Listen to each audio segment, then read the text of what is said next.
Hi, this is Mrs. Rutchling. Welcome to Acids and Bases. As a refresher, let's talk about neutralization reactions. When you have an acid and a base, this is just a double displacement where we produce an ionic compound or salt and water. If we look at the total ionic equation, remember that a liquid is not broken apart, but the ionic compounds in aqueous solution are. If we cancel out the spectator ions, we end up with a net ionic equation of hydrogen and hydroxide producing water. Most acid-base reactions will have this net ionic equation. In the laboratory, doing a acid-base reaction often takes place as a titration. And this is using a solution of known concentration to find the unknown concentration. The solution that you're analyzing, the analyte, has the unknown concentration. The titrant has the known concentration. Sometimes you also hear it called a standard solution. In a titration, you work towards the equivalence point, and that's when equal numbers of moles of acid and moles of base are present. We use the color change of an indicator called the endpoint to help us visualize this. It's important to remember that the equivalence point belongs to the titration and the endpoint belongs to the indicator. This is a representation of a titration. This molecular diagram has hydrogen ions. Chloride and water molecules are spectators, and so we are going to omit them so we can see what happens. We are going to be titrating this with a sodium hydroxide solution, and again the sodium and water molecules are not involved and will be omitted. We slowly add the solution of known concentration to the analyte. In this case, our solution of known concentration is sodium hydroxide. Start adding it, we mix, we add, and when we see a color change, which is the end point of the indicator, then we know the number of moles of the reactants are equal. We do not have any excess, and we can look at the reaction stoichiometry. Indicators are dyes, and when you add them, they change color, whether they're acidic or basic solution.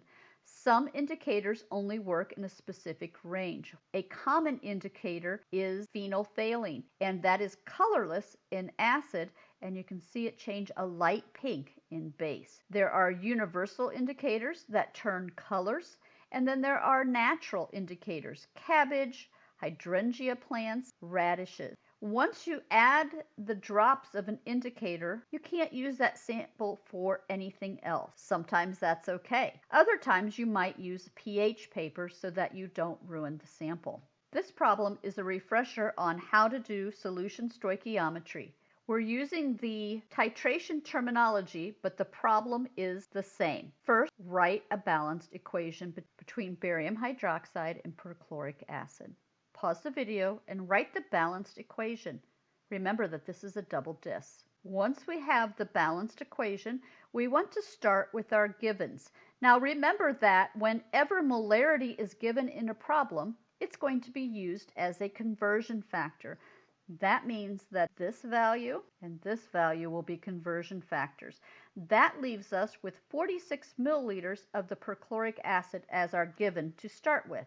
Since the molarity will be used as a conversion factor, the perchloric acid must be changed into liters first. Using the molarity as a conversion factor, we now have moles of perchloric acid. We want to know information about barium hydroxide. That means the mole ratio must be used to go from one species to another. Recall that the mole ratio comes from the balanced equation.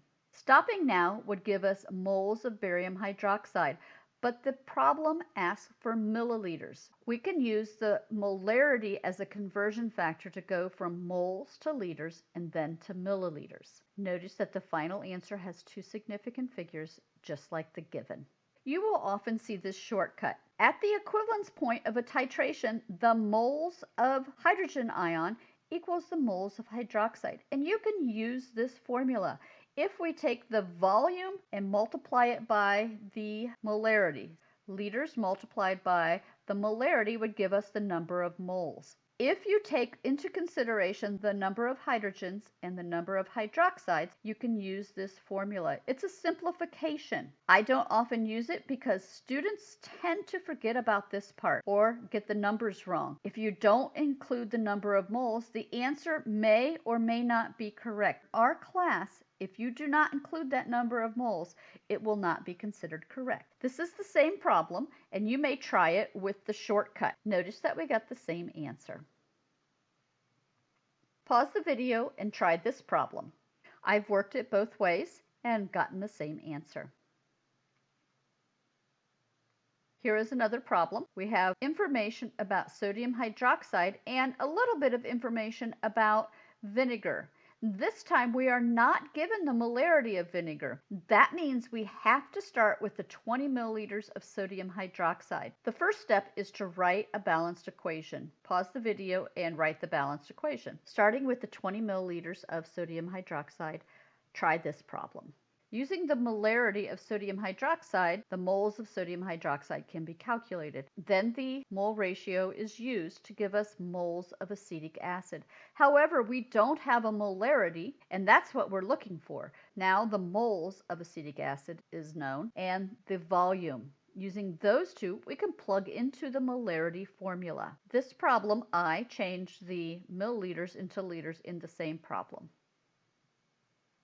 Here is the shortcut method. Thank you, and bring your questions to class.